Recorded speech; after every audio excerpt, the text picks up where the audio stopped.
Welcome everyone to Selenium Training by Wisdom Trainings. Hello everyone.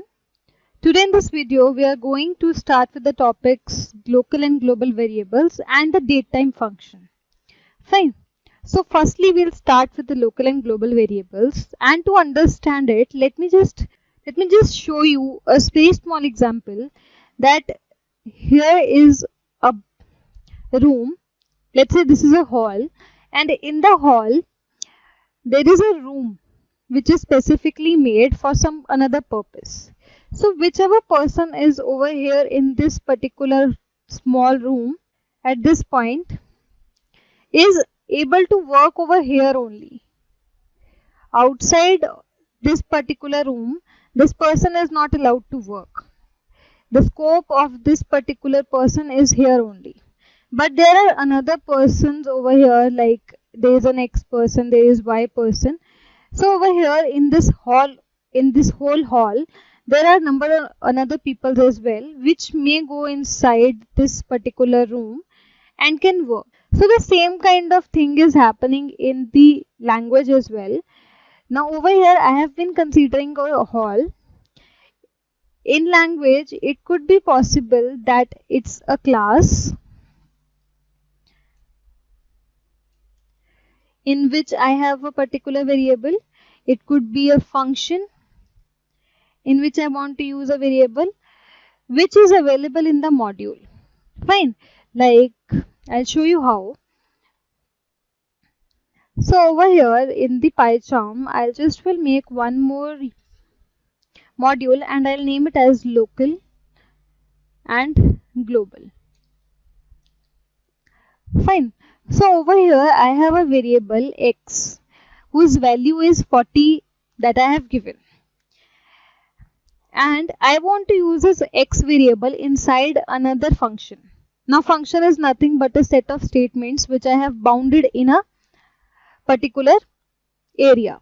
So that is what we can call function as. So how we define function in Python?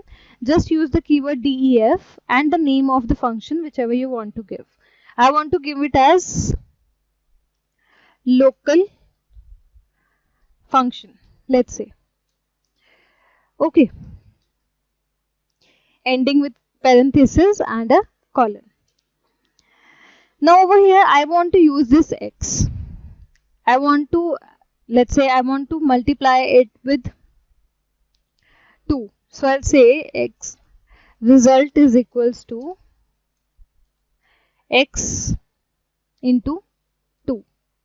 That is what I want to do. Simple. Where is x coming from? It's available over here in the module itself. I'll call this function. Calling a function is simple. Just take the name of the function followed by a parenthesis. That's it. Run it. Okay, I have not printed it. Sorry. I forgot to print the result. So I get it as 80. Able to use this particular variable which is inside a module which is available to all the functions where I want to use. Now suppose I want to use a variable which is inside the function.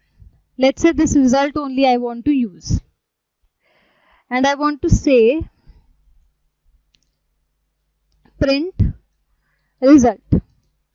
Now I have came out of the function. This space that you can see, this space that has automatically been taken by the function. Once I am outside this boundary, this particular variable is not visible because it's a local variable which is only inside this function that I have shown you over here in the diagram over here, that this particular person who is working in this particular room only cannot go and work outside because he is sitting in this only area. This is the scope of this person. The same way is over here in the language, that this particular result variable is having the scope just inside this particular function. Wherever I want to use this variable x, it's available in the whole module, which is the same case. I have persons over here in the hall. The same way. So they can go anywhere, they can go in the room, they can work outside as well, wherever they want. This is my global variable. This is my global variable. And this particular result, the result that I am talking about, is my local variable. Okay.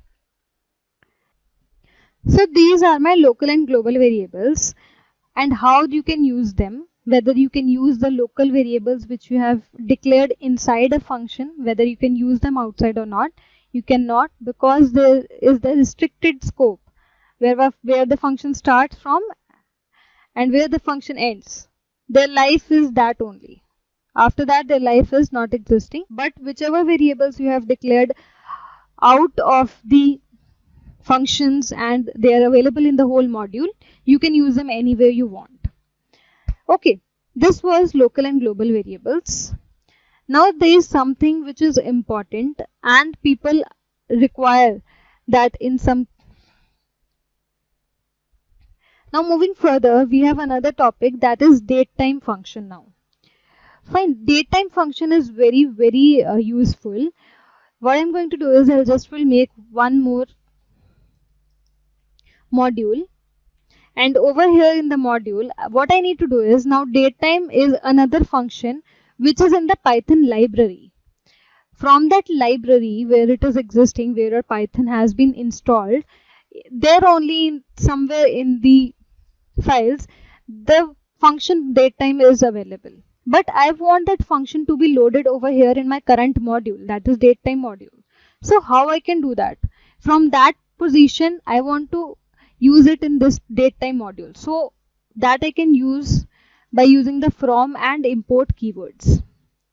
From basically specifies that from which particular package or module I want the function to be imported, and import keywords tells that what needs to be imported.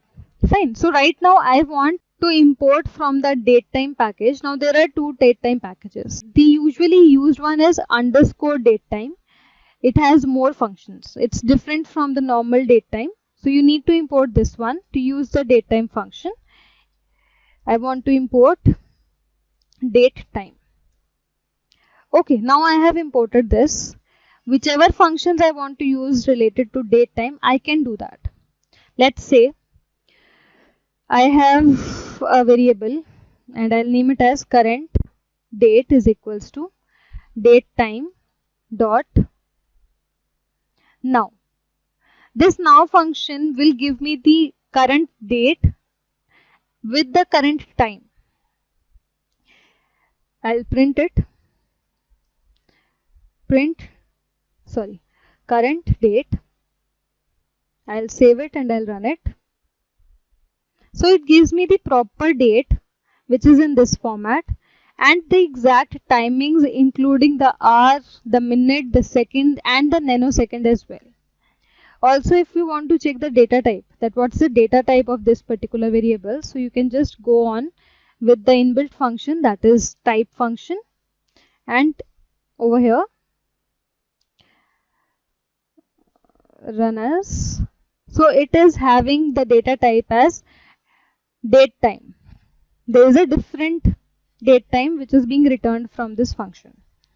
Okay, now this is it. I don't want this all to be printed. I just want the date to be with me, and also I want to format it. So there are functions. There are functions available. Which function I am talking about is, let's say I have another variable format date or formatted date is equals to current date dot str f time. Str, just wait, it's not coming. Date time dot st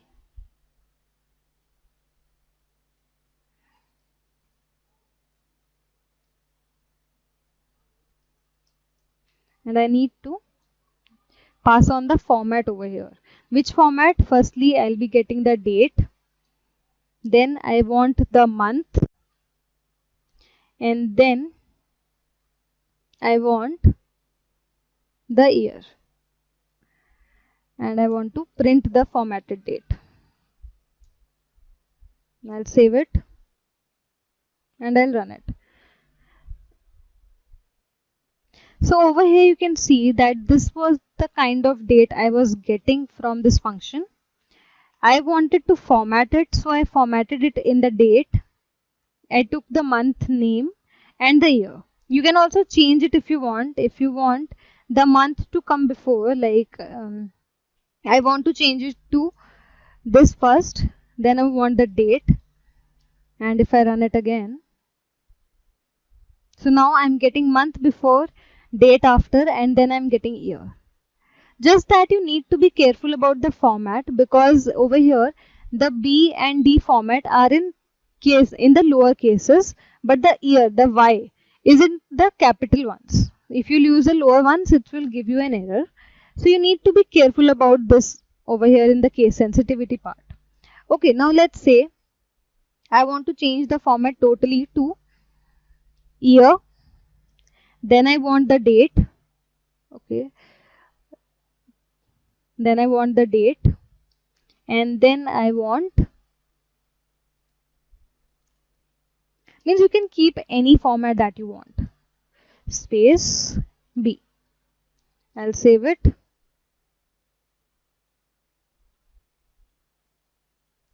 and I'll run it. Okay, it's giving me an error. Yeah, so now this is the kind of format I'm getting. So it's totally up to you which format you want. You can change it in any format you want. Just that you need to make sure that the case sensitivity is fine. Okay, now this is the strf time function. It's going to be applicable only on the datetime data type. Fine, if you'll pass the string to it, like suppose I have a date which I am manually giving, let's say 28th September 2020. Now if I'll pass this date to this function is going to give me an error. I'll mention it above, and now instead of using the current date, I'll apply this function on date, the variable that I have used. So I'll save it and I'll run it. So you can see over here I'm getting an error, which is that the string object does not have the attribute strf time. Fine, so make sure that whenever you are using strf time function, that date is in the format of datetime.datetime, not the string. Okay, to format this date, the string that you will be passing, that is possible. It's not like that this is not possible. It is possible, but for this there is a different function. Which is that? I'll show you. Now to format the date into the string data type, what I'll do is I'll take a variable date is equals to let's say 28th September 2020. Let's say this is the format that which I am using. So now to format this, I have another function, that is strptime. Okay, so I'll take it as string formatted date is equals to date time dot strptime, and to this I need to pass two things. First is the variable in which the date is stored, and then I have the format. Now format is exactly the same that you are using above, just that the variable, the format you're using to use the the month, that will be changed from B to M. That's what you need to change. Okay, after that just simply I'll be printing it, string formatted date. I'll save it. So over here I need to change it to the slashes, because ultimately I need to get it in a format which is already specified. Now this is the format that I have got. I have got the date in the format which I was getting the date time one, right? And the time is also over here with hours, minutes and seconds. but with the date I have not passed any time, so that's why it's 0 0.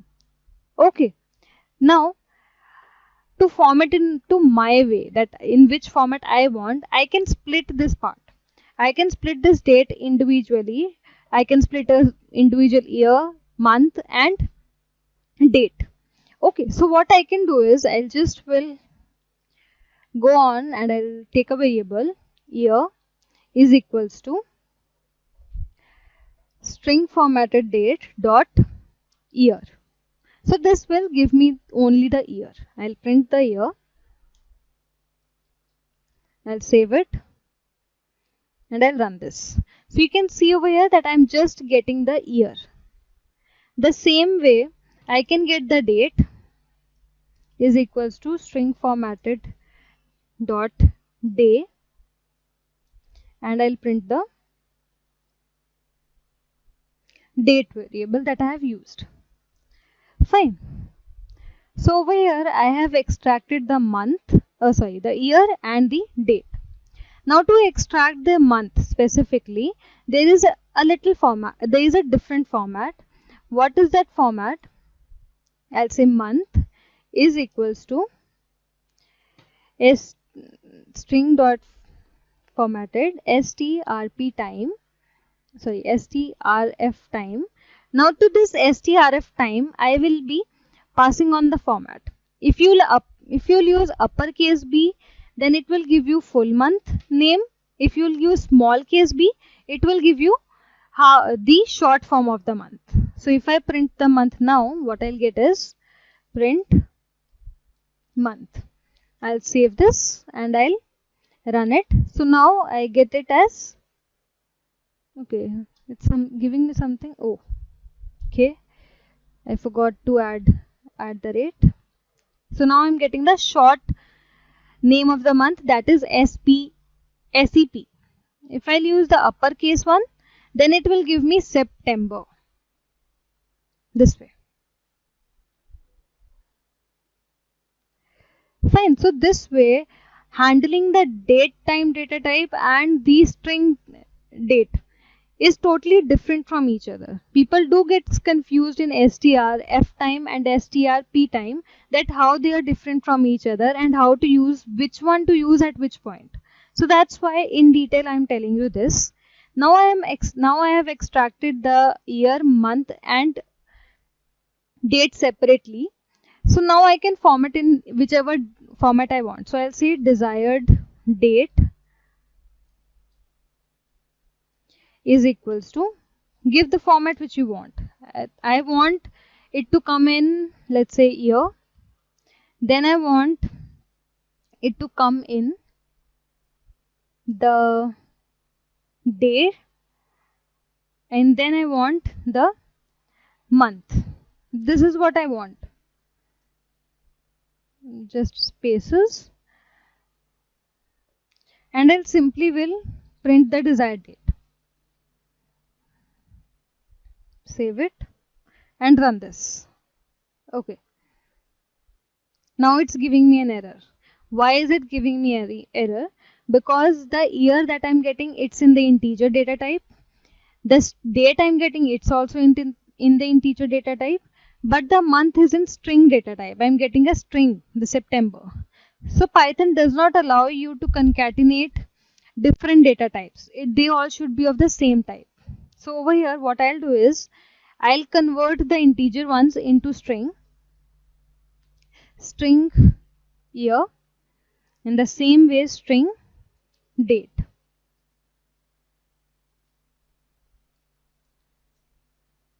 So now all of the variables are in the string format. It should not give me any error now, and this is what I get. I should introduce some spaces as well. So let me just have some spaces.